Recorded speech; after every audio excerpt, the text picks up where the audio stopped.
So we have Smokey, his story and some history all about him. So let's see if this works. So first of all, we're going to start off with a rather controversial question. Maybe one of the most controversial questions surrounding Smokey. Is his name Smokey Bear or Smokey the Bear? Feel free to drop your message in the chat, drop what you think right in the chat there, and in a minute we'll see what folks think. So is it Smokey the Bear or Smokey Bear? One of our favorite questions, and one we actually get asked quite a lot when Smokey's out and about.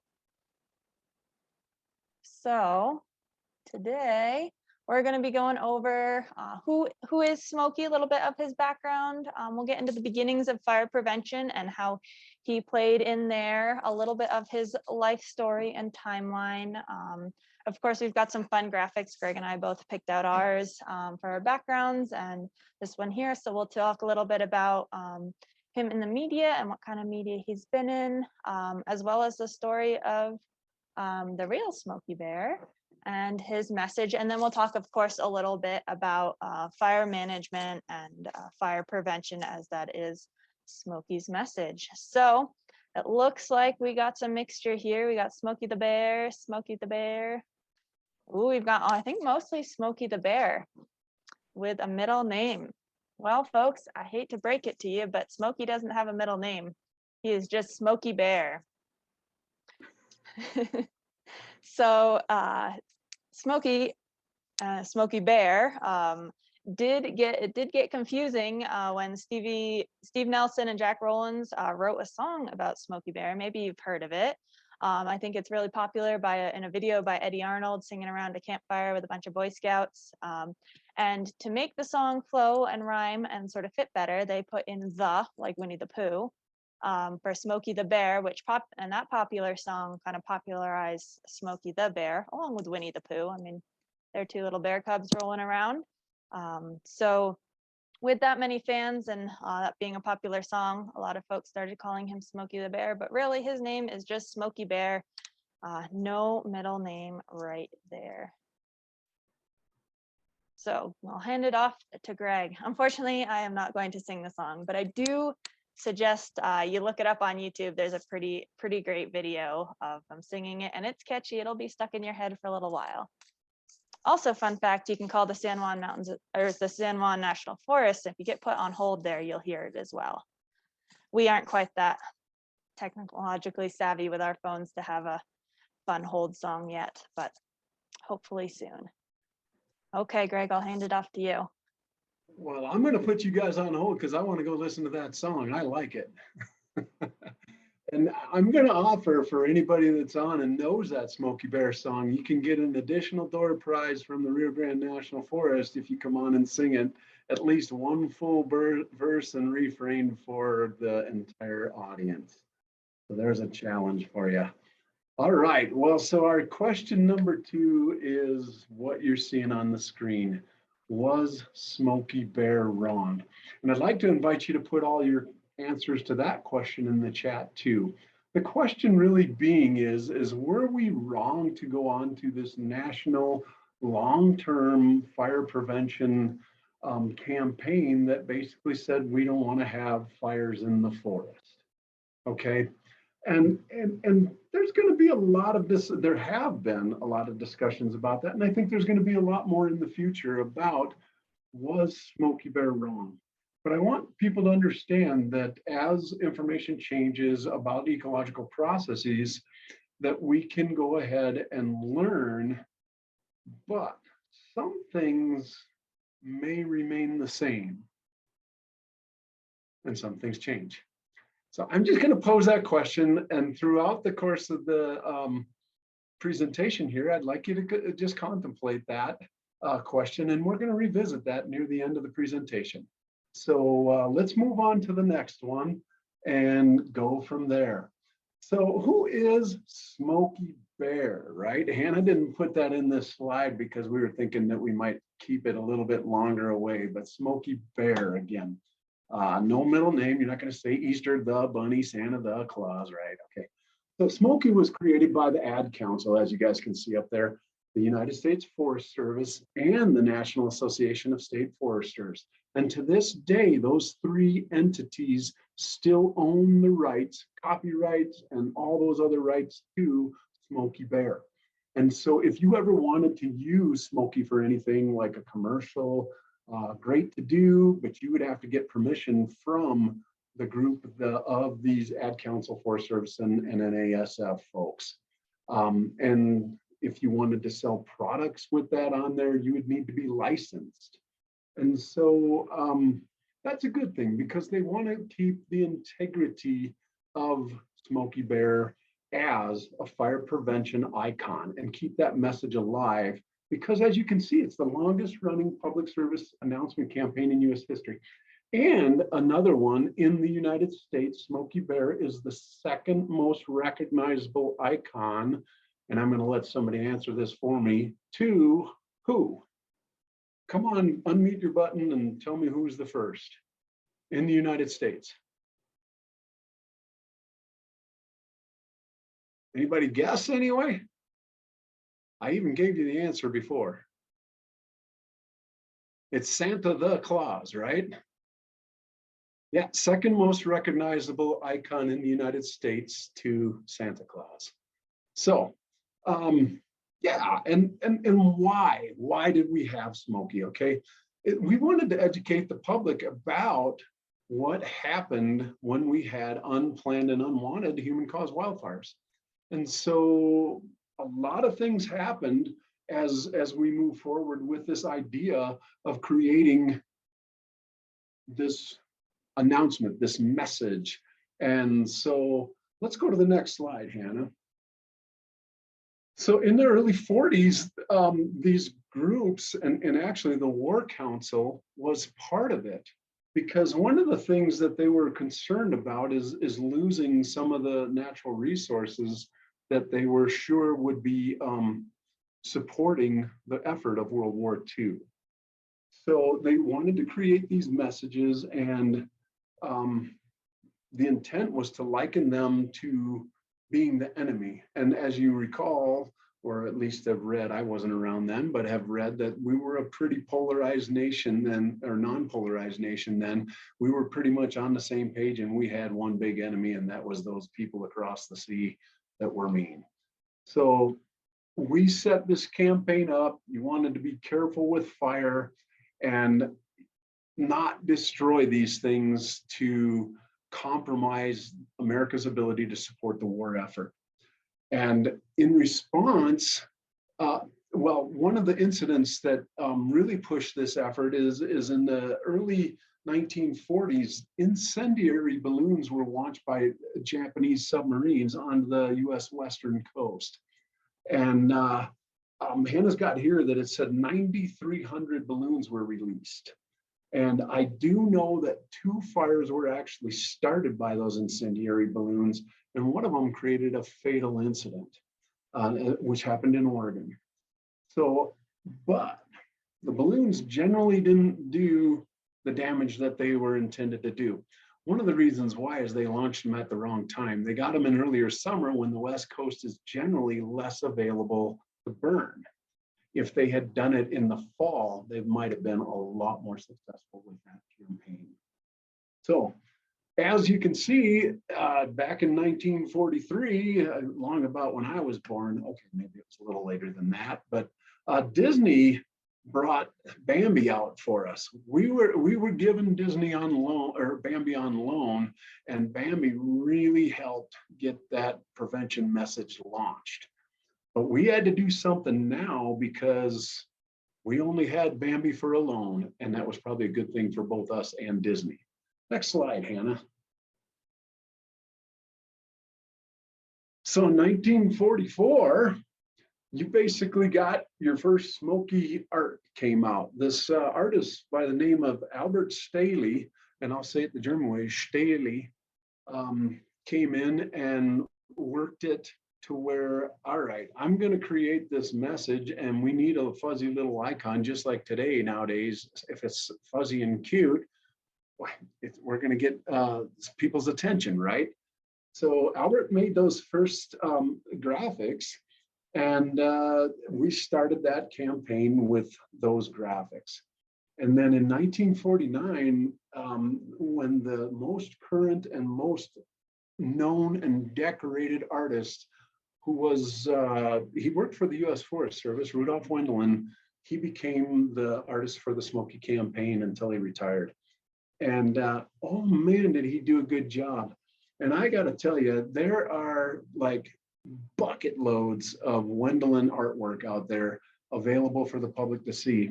And sometimes if you wanted to Google that, you'd see just like really cool and the gamut of posters that he produced.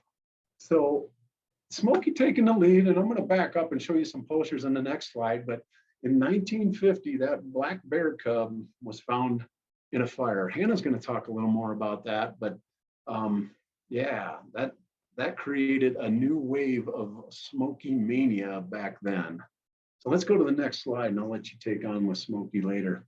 So we're just highlighting some of these posters that Rudolph Wendelin created in his years as the Smokey Bear artist. And I want to point out to you the dramatic nature of them. If you're trying to really shape and influence people's behavior, you really need to be dramatic. And so looking at that 49 and 53 posters, I mean, they are pushing this whole idea of complete devastation. One poster that we didn't get on here was that of an atomic bomb, likening that atomic bomb blast to a forest fire. I'm here to tell you they missed the mark on that one, because no forest fire looks like an atomic bomb. We have some pretty big forest fires nowadays, but not like that. And certainly are never going to do the devastation that an atomic bomb would. But they needed to be dramatic. And remember, one of the owners of Smokey Bear is the ad council.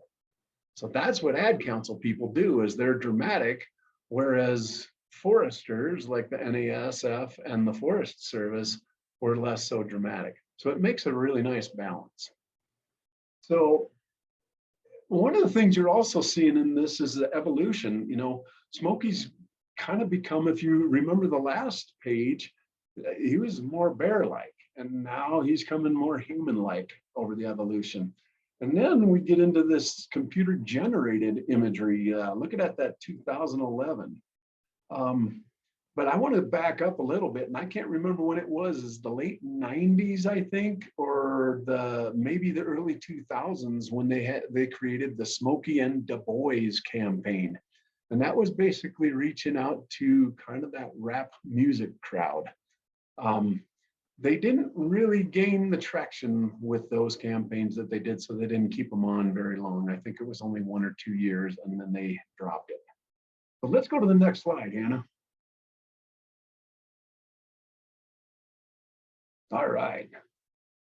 So here again, Rudolph Wendelin, and his years were 1910 to 2000. He started making this art, as I mentioned, 1944, and became the full-time artist in 44. And I think he started in 43, though, making the first art that he did.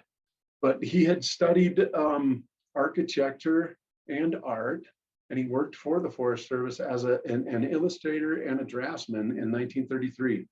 He served in World War II and has done hundreds, as I mentioned before, of Smokey Bear painting, and designed many of the commemorative stamps, which they don't do anymore. It kind of bums me out, because I used to collect those stamps when I was a kid, but I don't remember when they stopped doing that. And yeah, so all of the art was created on behalf of the Forest Service, the National Association. Okay, I guess I've got it. I'm sorry. Oh, thank you. And the ad council. So again, that art is already copyrighted and owned, and you can't use it unless you get permission, and you're not likely to get permission. Next slide, Anna. I think it goes to you next. Oh no, still me. Sorry. Yeah, we talked about the stamps that you can see on the graphic there. But look at this, Act of Congress established Smokey Bear name under the Secretary of Agriculture. So one of our CFRs, which is short for Code of Federal Regulations, actually provides for, we get to own Smokey Bear and we get to manage all likenesses and names and references to Smokey Bear. And so if you're doing something that is contrary to the intent of Smokey Bear, you can be cited under that Title 36 of the Code of Federal Regulations. Pretty wild, huh? So in 64, we got all this email going on that's coming to Smokey Bear and nobody knows where to put it. So they created the Smokey Bear zip code 20252. And of course, you guys know the 202 are Washington, D.C. zip codes. Yeah, look at that. All right, I kind of jumped ahead, but look at that. In 1980, it was determined that the cultural symbol of 96% adults recognizing that Smokey Bear icon. Wow. And then here was something really important to me within my Forest Service career, is that everybody knew only you can prevent forest fires, but we talk about grass fires and range fires and brush fires. And it was really important for those of us in the fire program to make sure people recognize that they're all the same.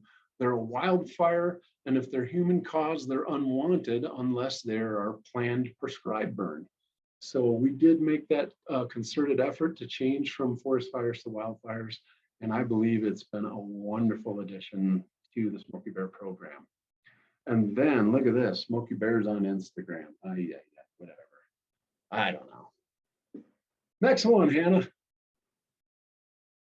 Oh, I guess you're up now, huh?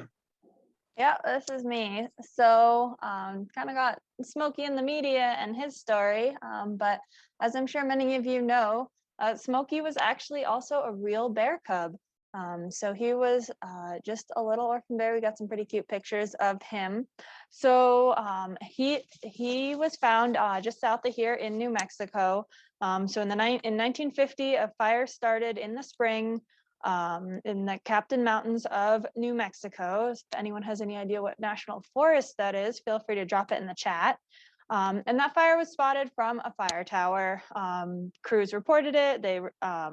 And they went to fight it both from the Forest Service and some Fish and Game officials. And yep, Lisa, you're right. It was the Lincoln National Forest, just south of here a ways. And so there were a bunch of crews out there working on this fire, and about 30 firefighters were actually caught in the path of the fire, and they ended up sheltering in a rock slide. So not a lot of vegetation to burn around there. It was luckily they all survived, and when they were headed out after sort of waiting it out for a long time, well over an hour, they found a little bear cub who had also survived the fire. Up in a tree. He had burns all over his legs and his paws. And so the fire crew took this little bear down from the tree, and one member brought him home, and eventually he made his way to a Fish and Game ranger's house, and they brought him to Santa Fe, and he was treated there. You can see in that top left photo, he's got a little bandage on one of his paws that was still healing there in the vet's office. So this little bear immediately became a sensation. His story spread quickly because, of course, we already had Smokey Bear on our posters, and now here was a real life bear cub who had been injured and displaced from a fire. And so the game warden eventually presented the bear cub to the U.S. Forest Service to serve as a model, and he ended up heading over. Smokey took a trip. You can see him on the plane that flew him. He's exploring that, but he flew all the way to DC. I believe he had an overnight in Chicago, I want to say. And then he stayed at the National Zoo in Washington, DC for the rest of his life. And I think Greg's got a little story about a more local connection as well. Once again, I'm struggling with mute buttons. You know, it's a new concept in these day and age. You know, on that, the Washington National Zoo, the last slide, you might even slide back to that for a second. You can see in the top left-hand picture there that there's somebody in a white coat treating Smokey Bear, and that's Dr. Edwin Smith. Dr. Smith has some local ties here to Pueblo, where he retired after treating Smokey Bear a number of years. But a cute, cute story that one of the family members relayed to me when I was over working in the Pueblo area was that many years after treating Smokey, Dr. Smith went over to Washington. And okay, when you're in a zoo, you look at a bear and you see what a bear is doing when they're in a zoo. They're kind of sitting there with their back to you and not really doing anything. Kids and adults are all yelling Smokey. Smokey was hugely popular at this time, you got to remember. And everybody's yelling, "Hi, Smokey, hi, Smokey." And Smokey's not responding because he's in a zoo, right? Well, Dr. Smith is up there and he says, "Hi, Smokey," in a very calm voice. The bear jumped up, turned around, and ran straight for the fence to greet Dr. Smith. He knew who he was talking to. Pretty cool little story that was related to me probably better part of 15 years ago. And of course, Dr. Smith passed away about 10 years ago in Pueblo, where again he had retired from the veterinary services. So I'll let you take it back over there, Hannah. Yeah, so that's a pretty sweet story. So there's Smokey as a cub. He, of course, had the life of leisure in the zoo. They had a pool, and they even created his own honey tree. So it automatically dispensed honey and berries in his cage for his enjoyment. He lived alone in the beginning, and then they brought in Goldie Bear, who was his mate. They lived together. They never had any cubs, but I believe they did foster a cub or two. And so he spent the rest of his life hanging out in DC. When he passed away, he was brought back to New Mexico and buried, and now I believe that area is a national monument. You can go visit Smokey's grave site. So we had that story of Smokey, but we also had a local bear cub who has a very similar story to Smokey. So after the 416 fire near Durango, I'm sure many of you remember that, a little bear cub was found wandering around without its mother. And just like Smokey, she had little burns all over her paws. You can see a bear cub being treated there and being visited by Smokey. And so that little bear cub was brought right here in town to a rehabilitation center where they treated and cared for her until she could be released in 2019 in the winter. And so when they release bears, they generally will set up a man-made den way out in the woods somewhere, and they'll put them in there during hibernation. So it's insulated, it's ready to go, but then they're free to explore when they come out of hibernation and have a fresh start then. So it makes it easier to release them and sort of on par with other bears. They're not trying to scavenge all fall to build up enough fat to make it through the winter. They're fed and gotten ready for hibernation, so they're hopeful they'll make it through. So that's a little fun story about one of our local cubs. And so Greg, you can take it back over with some of Smokey's rules. You know, Hannah, I knew that bear had been found on the 416 fire, but I didn't know the rest of that story, including that it was treated right here in Millmore. So that's pretty cool. You know, Smokey had those rules, and one of the things that we always got to remember is that we can reach the children, which is a better prospect for us to help shape the need. You know, a public service campaign, you know, marketing, that's all the intent to influence people's behavior. And so, you know, over the years, we've recognized that things like this are almost better to start with childhood. So we start these rules with the kids. And just as a tiny bit of background on me, I served as a fire prevention officer for 16 years on the Pike and San Isabel National Forests, our neighbors to the north here. And so I got the distinct honor to work with thousands of kids over the years. And we talked about these rules a lot. And so there are children out there that can cite these better than I. And I love it because I think it's working. I think the kids and now many of them adults are well suited to be great land stewards out there and can help us follow these rules. So one of the things that cracks me up though is rule number 3, and that used to say always break your matches. Okay. Well, that was created in the days when all we had was wooden matches. You know, the paper matches that we get in books nowadays just didn't exist. And so you see some of the symbolic Smokey Bear icons and artwork and things like that of him snapping a big matchstick over his knee. That's what that's all about. It's just to make sure that you can't light them. They can't be used and stay lit for a long time, and you have to manage that particular fire starting piece.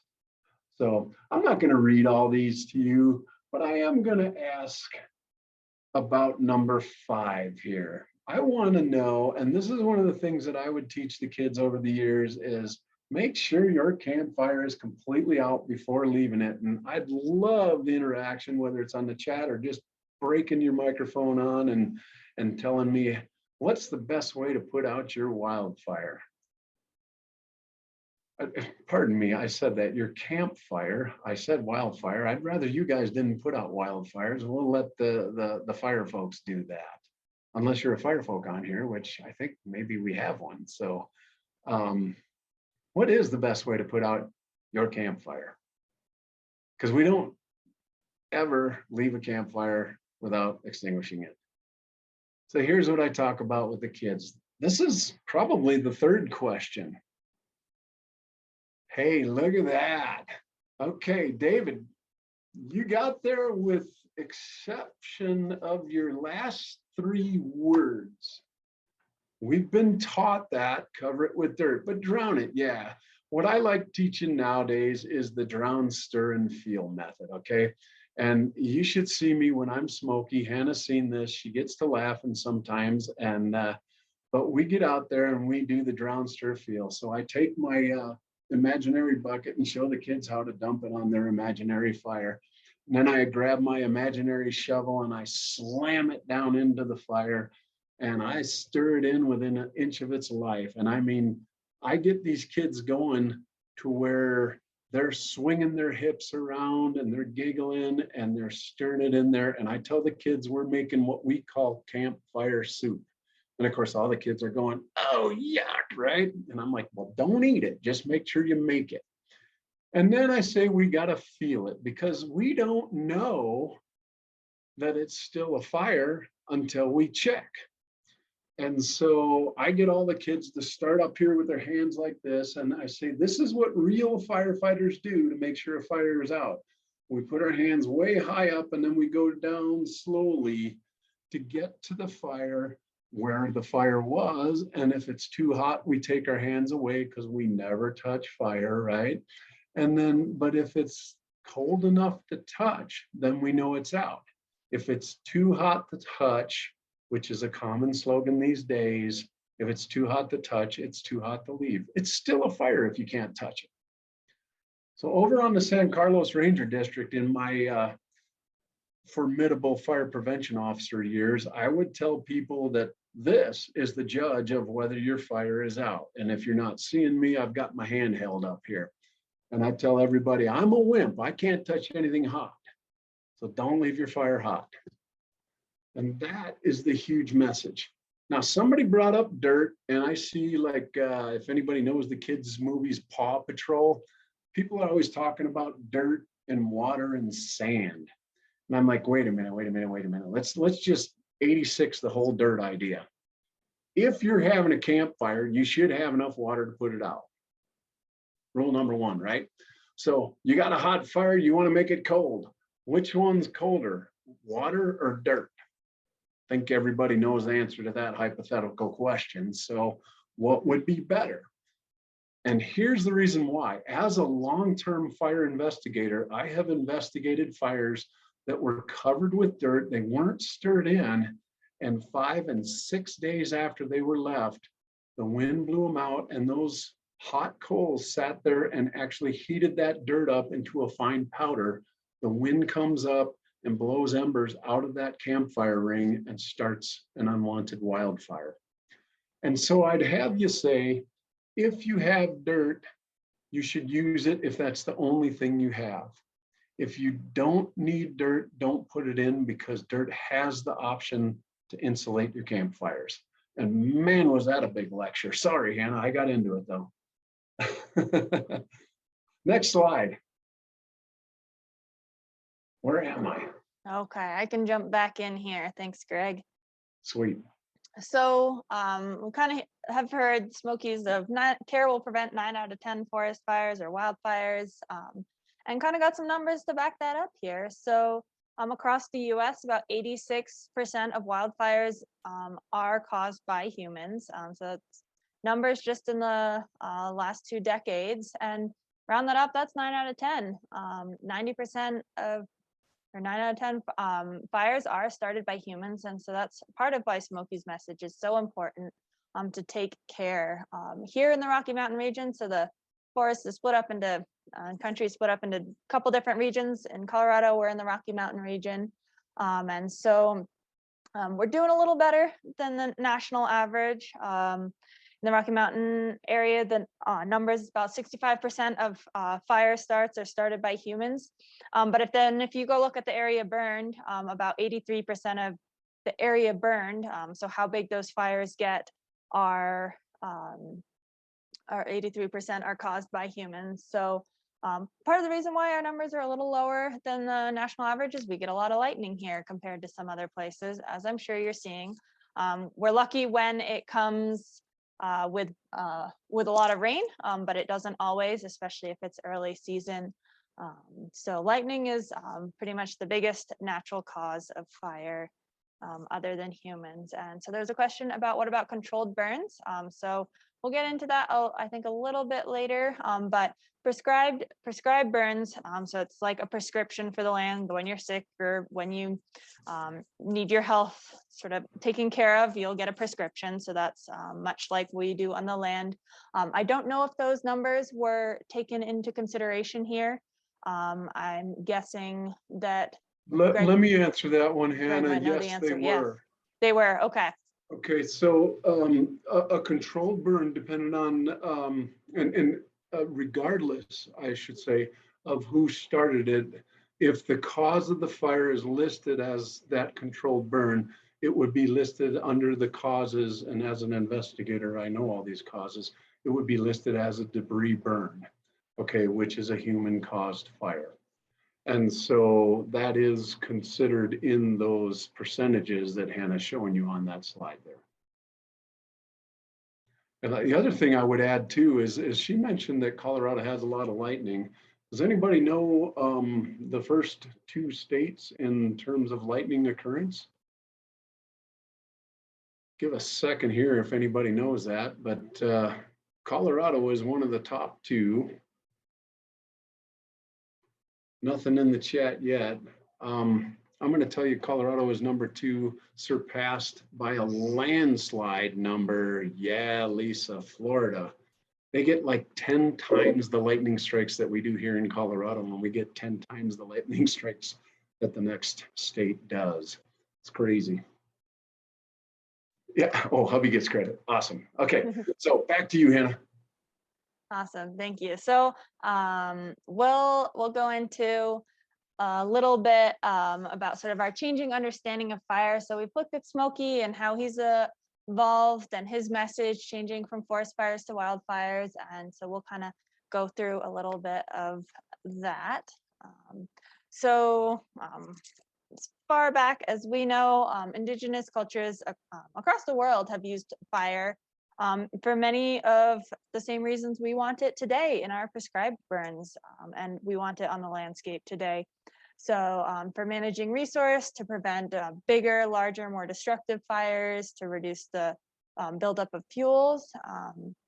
And so indigenous burning happens, now it's starting to happen across the country. It was outlawed in the 20th century. But it's becoming a more accepted practice for land management in some areas, with tribes having their own prescription fires and burning across the nation. I know Australia is also another country that has a lot of fires and often a really strong fire season, and they're working with Indigenous groups as well to help mitigate some of those really big destructive fires through prescribed burning. And so then jumping sort of a long ways, that covered a lot, in general, a lot of time. We get to sort of fire management in the US. So prior to the Forest Service, there were a couple major fires. One was the Peshtigo fire in Wisconsin, and that still holds today as the largest loss of life due to fire. It was actually the same exact day as the Great Fire in Chicago. And the one in Wisconsin caused, unfortunately, far more fatalities, but it didn't really make the news because the big city one in Chicago was all over the newspapers. In 1891, the US government started these forest reserves, so setting aside land to protect as folks were getting concerned about the resources. And then finally in 1905, the Forest Service, the US Forest Service under the Department of Agriculture was created. Not too long after it started, the Rio Grande National Forest was actually created in 1908, so not too long after that. And then by 1910, we had the Big Burn. So many of you might have heard it. There's been books, stories, movies, all of that written about the Big Burn. Also called the Great Fire of 1910, the Big Blow Up. It was in Montana, and Idaho, and Washington, and over 3 million acres burned in 2 days. Basically, there's a massive firestorm. The winds picked up, and a bunch of smaller fires that were burning across those states all combined into one firestorm and covered the area, or burned the area about the size of Connecticut. So that was huge. It was scary. We lost lives in it. And so it triggered more recognition for firefighters and pretty much doubled the fire budget from Congress for the Forest Service. So there had been a debate at the time of the best way to handle fires, and there's always kind of been debates on how to handle fire. But this triggered folks to take a much more aggressive fire policy. And the second chief forester basically launched a campaign to remove any fires from happening. And so that was kind of the start of fire management there. We get into the Weeks Act. So that's mostly known for the creation of the Eastern National Forests and the Eastern lands to be set aside for cooperation or for conservation, sorry. But that was also the act that outlawed pretty much all Native American fire management practices. So that's the traditional burning, and called for more cooperation on fires between agencies, between the Park Service and the BLM and the Forest Service and state agencies and all of that. Then in the 30s, as we know, the Civilian Conservation Corps has done so much for public lands, whether it's building infrastructure, houses, trail work, creating lots of trails and parks infrastructure across the country. But it also put thousands of people to work building fire breaks, creating fire towers or fire lookouts. And a lot of those CCC men were also just fighting fires. We had a lot of folks we could put to work on that. And then we get into the 10 a.m. policy in the 30s. So it was picked up by other land management agencies. And so the 10 a.m. was basically all fires need to be out by 10 a.m. the day after they're reported. So that's following along that complete suppression policy. So around that time during World War II, we had many more resources. We had planes. We started using like chemicals to help. We had more tools. After World War II, we had a lot of like smoke jumpers came around because folks had parachuted in the war. And those all those technologies helped advance our firefighting ability as well. And so fires could be fought further afield. It wasn't just hiking in on foot a long ways into the wilderness to try and put out a fire with buckets. We had other tools to use. And so we became even more successful at putting out most fires. So Smokey came around in 1944. We had some fire prevention messages before him, as Greg went over. But he sort of gained traction. Then when 1950, when the real bear cub came in, Smokey was big news, creating way more awareness about fire prevention. So we had an enormous infrastructure to help us prevent fire. We had a lot of new tools and resources, and so we were putting out fires left and right. And so we'll get into the next section, but eventually folks started kind of looking at the ecosystems and saying that, like, well, no new sequoia trees were growing in Sequoia National and new giant sequoia in the national parks in California. And that's because fire is an important part of their life cycle. Folks started looking at all these small high elevation fires in Yosemite National Park, and turns out they didn't really go anywhere or burn a lot. So there wasn't as much need to continue putting them out. I believe in Glacier National Park, there was an area drawn on a map that basically said, if a fire starts here, we're going to let it burn and see what happens.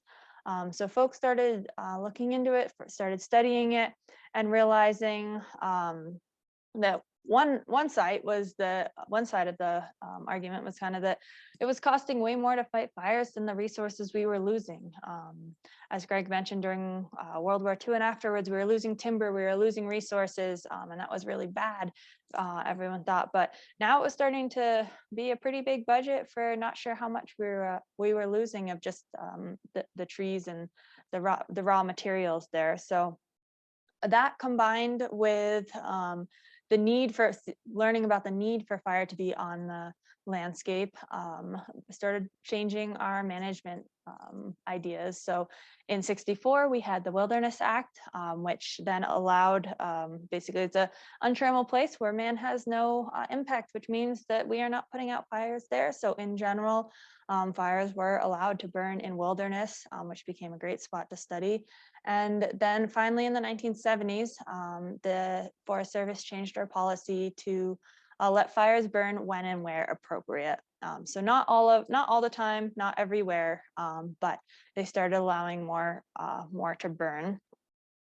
And so then we get into the Yellowstone fires, which some of you I'm sure remember, and you can still see today the impact on the landscape in Yellowstone.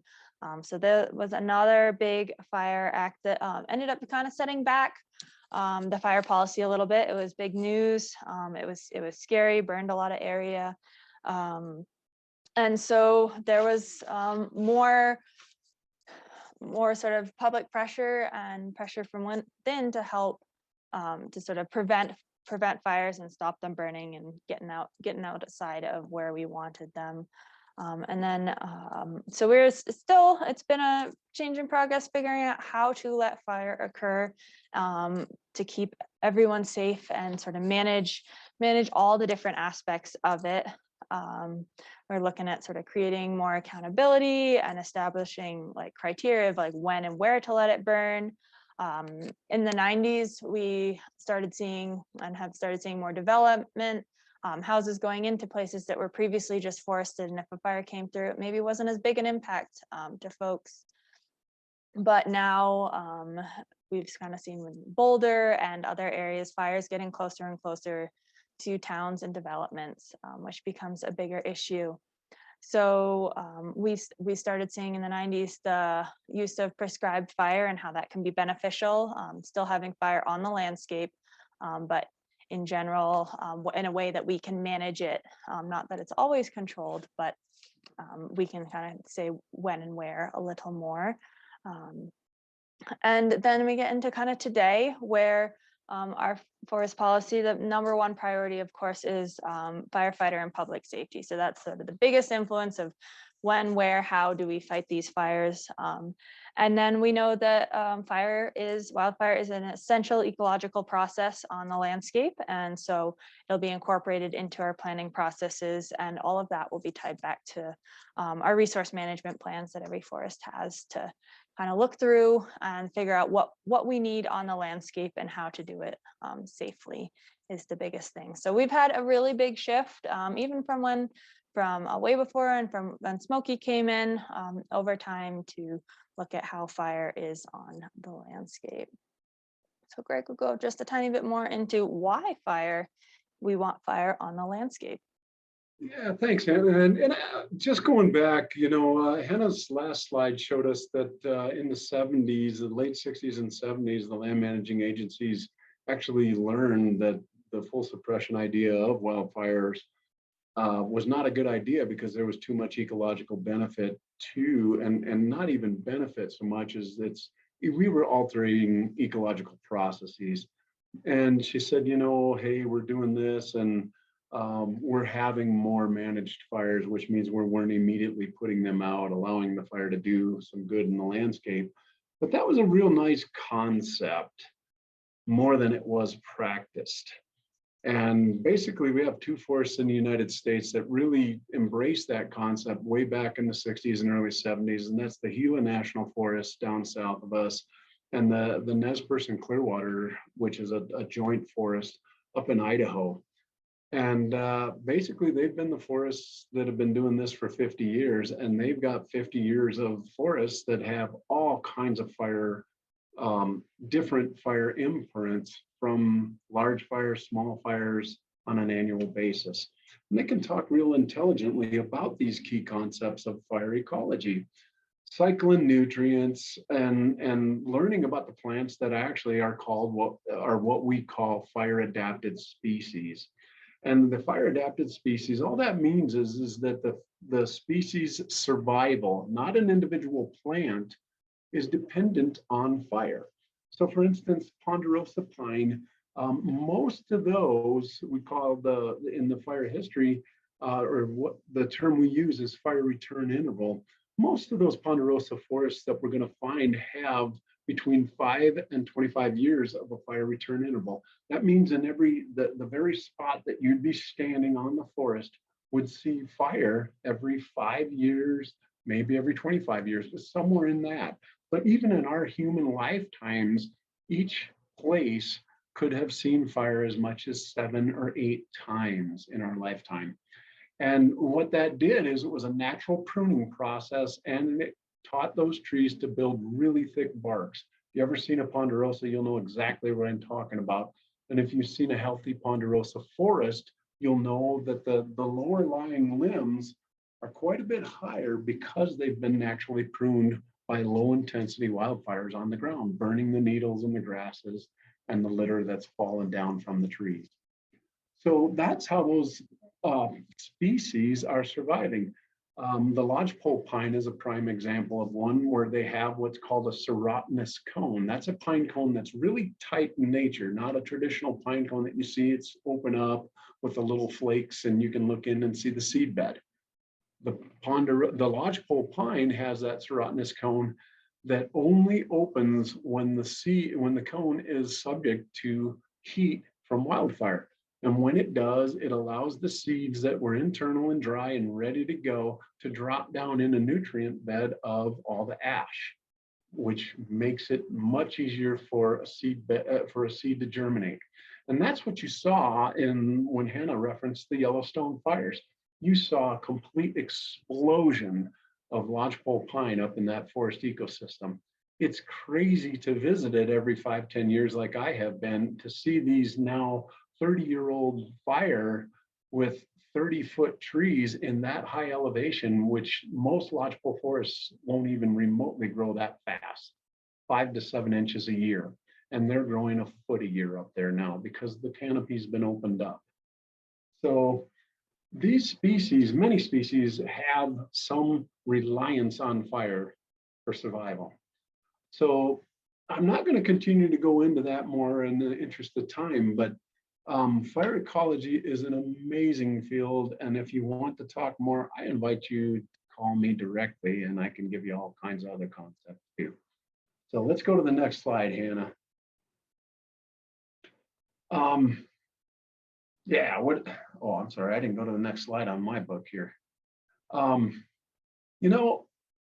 asked the question earlier, was Smokey Bear wrong? Talking about the ecology point that I just brought up, Hannah mentioned, and probably everybody on this meeting knows intuitively, fire is supposed to be in these ecosystems. It's what shaped the vegetation that we live in. Even you back east, Fire was always a part of it.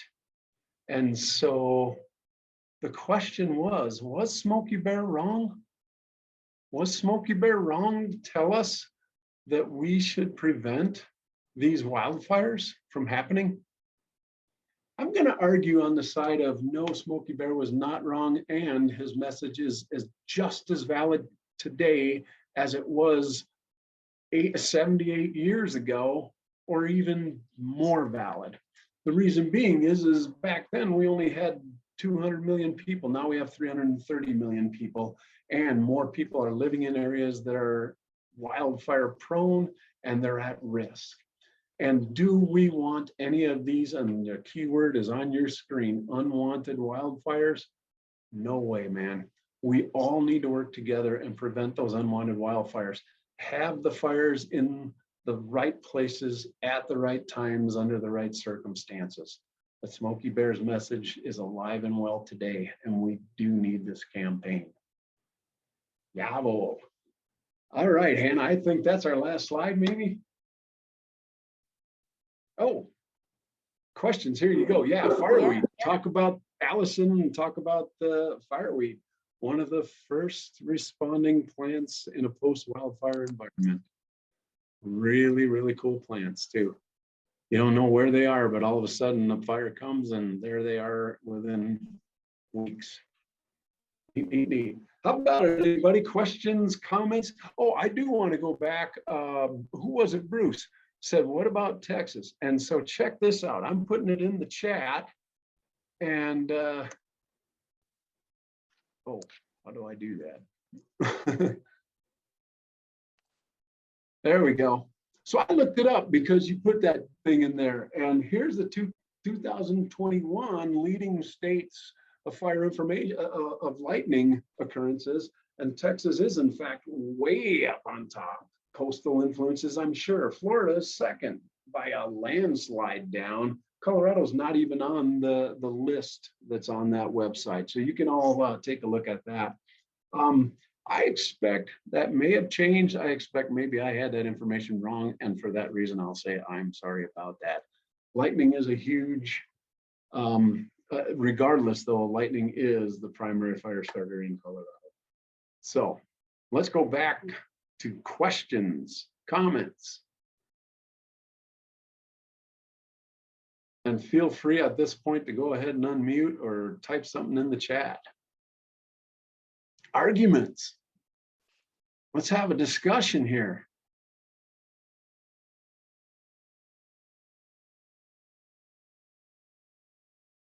Oh man, we got to get somebody to argue with us at least, Hannah. Well, thanks. If you're thinking of questions or getting ready to type it, I can let you know that our door prize winner this month was Bruce. So Bruce, I'll message you and get some information if you want to stop by to pick up your prize, or we can see if we can get it to you somehow. So congratulations, Bruce, on that. And if anyone else is looking for some cool smoky stuff, feel free to stop by our office here in Del Norte and we can set you up with some. We've got posters and stickers, bookmarks, stories, and more, or for the kids. So I was starting to type a question, started getting to Greg, and how do we balance man's building into the forest where we need to protect the structures, whereas letting it burn behave naturally? You know, Bruce, it's a question that needs to be asked before we start the building, not after. And so that's one of the things that I did as a fire prevention officer is would talk with counties and communities that were wanting to expand out into that area that we call the wildland urban interface. And that balance is very difficult to strike. And for the reason is that I, as a taxpayer of the United States of America, do not want my government telling me what I can and can't do with my property. And I know that a lot of American citizens agree with me.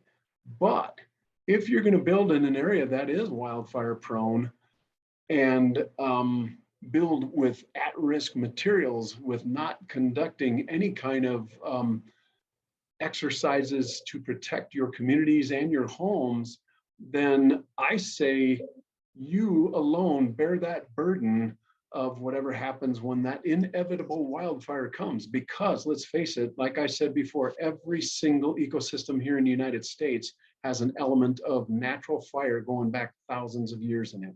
So we're saying now that fire is inevitable. The options that you have is how you plan for that fire to show up, how you build within a fire prone area, and how you create, say, community fire protection breaks, modifications. We've used the term mitigation that nobody knows, which I understand why people don't like it. So that balance is struck between the community leadership, your county commissioners, your county advisors. I'm not quite sure what they call them in all counties across America, but and say, all right, what role do we lawmakers, even local level lawmakers, play in this discussion? Because I will argue to anybody out there, including the lawmakers themselves, is this Bureau of Land Management and U.S. Forest Service and state of name said state, is this our problem to protect your home?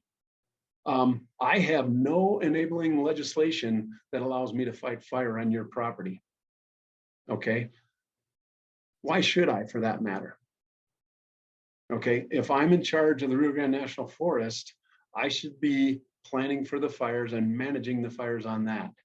And I'm not being argumentative here. I'm pointing out the foundation of the conversations that need to be had. And Bruce, you're spot on, man. It's the conversations that we all need to have, as I mentioned before those fires get started. We need to have them now. Communities that are being lost. We lost another community last week somewhere. I can't even remember where it was.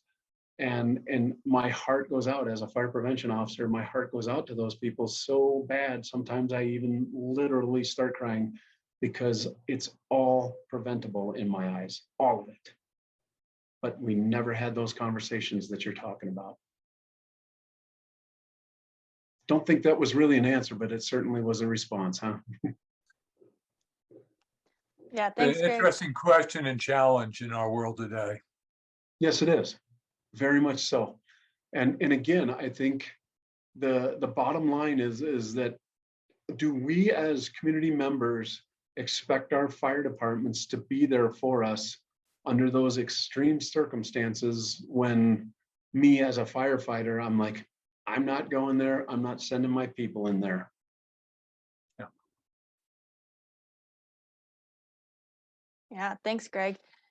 If folks are interested in learning more about ways to protect their home and their properties, we had a great presentation back in May from several folks about wildfire preparedness. You can find that on on the Forest Service website under our Forest Specialist Series list, and as well as on the San Juan Mountains Association YouTube. That recording's out there if you all are interested. It was a great presentation about really how to be prepared if you're living out there where fires can come through, which is pretty much anywhere right now. Sure is. And I'll make a comment on Sally's comment in the chat box there. Sally, you're absolutely right. I'm surprised that it hasn't happened already. I do know that in some areas insurance companies are dropping people, but on a more global scale, it isn't. It's pretty unfortunate, because a couple of years ago I was doing the tally, kind of a rough tally on the National Situation Report that I follow on a day-to-day basis, and we lost over 10,000 structures in 1 year. And if I was one of the insurance companies, that certainly would be raising my eyebrows. So yeah, do you want to do the work? I think the work is far better than paying an insurance bill. I think doing the work, because then you get to keep all your stuff inside that insurance won't cover. Good point. All right, Hannah, I babbled on too much. Let's wrap this bad boy up, huh? Yeah. Well, thanks all for joining us. We really appreciate it. Next month, we are planning in September, planning to have some members of our summer cruise come on and join us to share about their season, what it's like to work on a Forest Service crew, what they've been up to, some of their experiences and stories as they work across the Rio Grande National Forest. So that will be right back here on Zoom at 5 p.m. on September 14th. We'll try and get an email out there, and you can always check our Facebook. And so thank you again. Congratulations to Bruce for winning our door prize. And we hope you enjoyed this program and join others. Feel free again to send me your email if you'd like to be added to our list and kept up to date on what's going on here. So thank you all, and I hope you enjoy your evening. I guess I'd add right before you go to everybody, I'm in the book, so to speak. All you got to do is Google my name, and being the public affairs officer for the forest, you can easily find out how to get a hold of me. Feel free to reach out if you want to. Thank you for your time tonight. We appreciate you. Have a great night.